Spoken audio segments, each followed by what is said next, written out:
Peace and greetings, folks. What do you do when it feels like the world or your world is on fire? When things feel like they're out of your control? Me, I say a little prayer to the good Lord. I might wallow in my misery for a little while, but eventually I get tired of being sick and tired. Then what? I get up and do something within my control. I might clean the house, I might cook a meal, or bake something I haven't tried before. On this day, I decided to give myself a press-on manicure while watching the Gilmore Girls for the millionth time. Forewarning, if you see me go out of frame while I'm working, I'm probably screaming at the TV because Lorelai or Rory did something stupid and I forgot I was filming. Anyway, I'm using this pack of BT Art Box press-on nails that I've been holding on to for a while and waiting for the perfect moment to use them. So here we are.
It took me way longer than it should have to find my sizes, but most of my nails tend to run in half sizes, which BT Art Box doesn't tend to offer, at least not to my knowledge.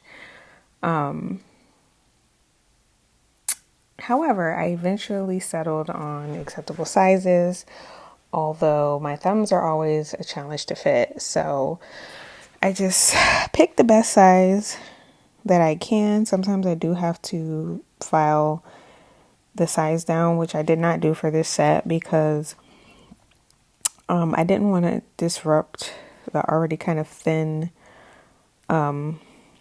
white tip. What do you call this? French tip.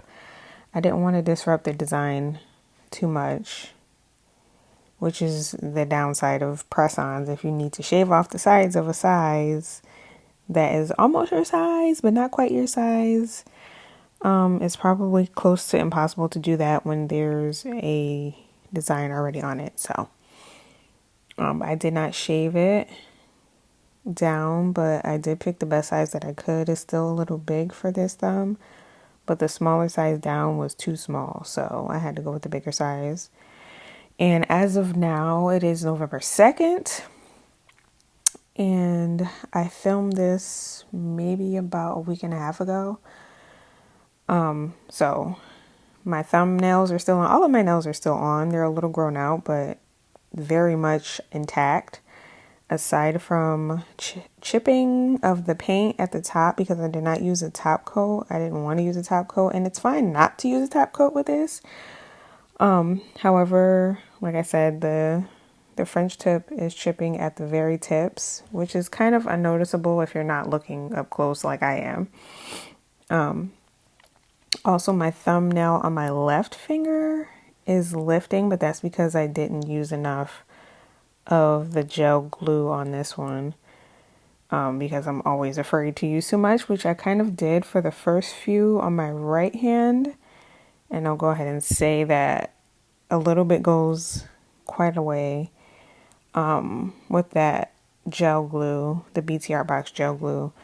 A little bit goes a long way. I mean, it was my first time using it, so I was kind of using it liberally just to be sure that I had enough. But yeah, I think the first few fingers here on my right hand that I did, which is the first hand I did, they did overflow a little bit, and it gets sticky once it's set. And I did not spray underneath my nails, so now I have sticky residue under my nails, and the lint collects and all that jazz. But yeah, so a little bit goes a long way, except if you're using it on your thumb, I would advise, if you have the same issue that I do with the sizing and everything, use a little bit more. It's a bigger space, with your thumb, so using a little bit more, I don't think would hurt. I did do it pretty well on my right thumb though, because that one's not budging and I don't see too much lifting on that one. So yeah. Overall, I would say this was a successful method, given that none of my nails have popped off at all. Even this left thumb that wants to pop off, it's not budging really. Like I said, it's only because I didn't use enough of that gel glue for it to spread all the way up to the top of my nail to secure it properly. So it's lifting at the top, not the bottom. But I'll probably end up taking this one off soon because I don't want it to, moisture to get underneath my nail and cause that gangrene situation. Not gangrene, but cause the discoloration to happen from having, water sitting underneath my nail. Yes. So yeah, I would definitely recommend, as of right now, a week and a half out, manicure is still intact. None have popped off. So I would definitely say it was definitely a success.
both know you regret. You got a heart like a lion. You got me messed up without even trying. I thought you meant well, but you savage as hell. Telling me things we both know you regret.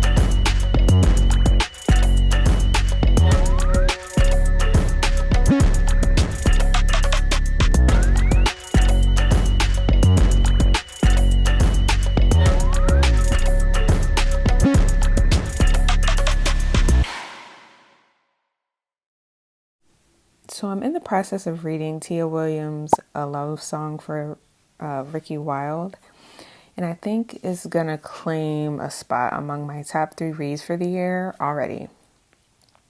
I'm halfway into the story and can honestly say it's one of the best things I've read all year. And I've read some fantastic stories this year. I've read characters that I've connected with and that have resonated with my spirit, but none can compare to the unmitigated bond I felt when reading about Ricki Wilde. It literally brought tears to my eyes. Her relationship with her family, her quirky behavior, her fixation on the things that bring her joy, it's all hella relatable to me. Granted, the way her family treats her isn't exactly my experience, but I know what it feels like to be the oddball, feeling like no one gets you, or feeling ridiculed for being different. The writing, the language, the imagery, it all works together to transport me into a vivid, eccentric world where things only make sense to people like Ricki and me. I've been reading this story slower than usual. I usually read a story on average, maybe 3 to 4 days to 5 days. This one, I think it's been over a week now, and usually doesn't take me nearly this long to read a story, especially one that's 300 and something pages. I don't know, there's just something about this story that just requires you, at least me, I can't speak for anyone else, but it requires me to sit with like each chapter, and each chapter is like 30 minutes long.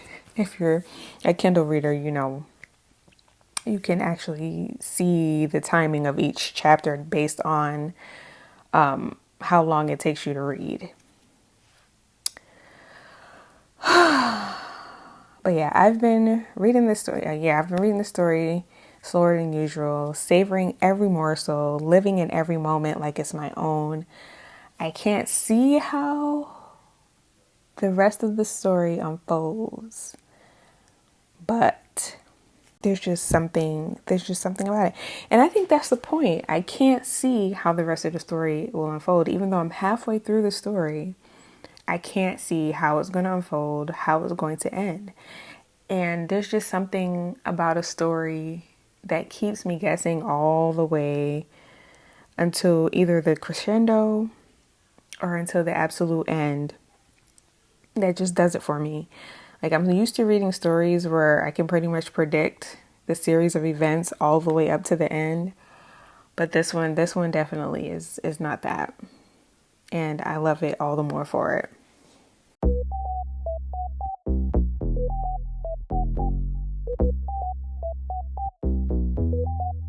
No way.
Now, this is the part of the video where I'm going to tell my folks who do not like spoilers to skip ahead. I will pop a timestamp here up on the screen to where you should skip ahead if you don't want to hear any spoilers. Okay, now that I've got that out the way, for the folks who have read this story or who don't mind spoilers, I just have to say, so far, as I said, I'm only halfway through the book. I'm to the part where Ezra is about to spill his secrets, and I cannot for the life of me imagine what his secret is. Imagine how it's going to impact his and Ricki's, can't even call it a relationship because at this point there is no relationship, but you know there's some divine element in the universe that is drawing them together and refuses to let them ignore each other. So I'm very, very fascinated and eager. Like, I really just wanted to continue to read and finish to see what it is that could possibly be so terrible that they cannot continue to see each other, cannot be together, cannot stay in each other's orbit. I'm just like chomping at the bit to figure it out, but I wanted to stop at the halfway point and come and do this voiceover for this video because I've been putting it off for so long and I really just want to get this out. But if you have read this story and you enjoyed it, you loved it, you didn't love it, doesn't matter. I want you to comment below. Tell me what your favorite part is. Tell me if you feel the same way I do about not being able to figure it out. Like, figure out what the secret is, figure out how the story might end. I'm really fascinated to see how other people reacted to this story, because I know a lot of people love this book, but I haven't watched any reviews. I haven't read any reviews on the book. Like, I just wanted to read it because I read her other book, 7 Days in June, and I absolutely loved that story. I don't think I read anything. I tried reading The Perfect Find, but I don't know. I couldn't get into that one. But yeah, 7 Days in June was really good. So I was like, I'm going to give A Love Song for Ricki Wilde a chance. Yes, I see her reviews and, you know, the star ratings or whatever. But a lot of times I like to form my own opinion about books. I don't usually read reviews before reading a book because I like to form my own opinions that aren't influenced by others. So anyway, I said all that to say, yes, I'm loving the story so far. It's so different from anything I've read this year and pretty much in a while, probably since I've read I've read some pretty extravagant, not extravagant, pretty amazing books. But yeah. If you read it, drop a comment below. Let me know what your thoughts, because I like to hear other people's thoughts on it. I like to get different perspectives. Yeah, I'm going to stop rambling now and let you guys finish watching the video.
I'm recording this outro the next day, and my left thumbnail definitely popped off, which is fine because I was already planning on taking it off anyway.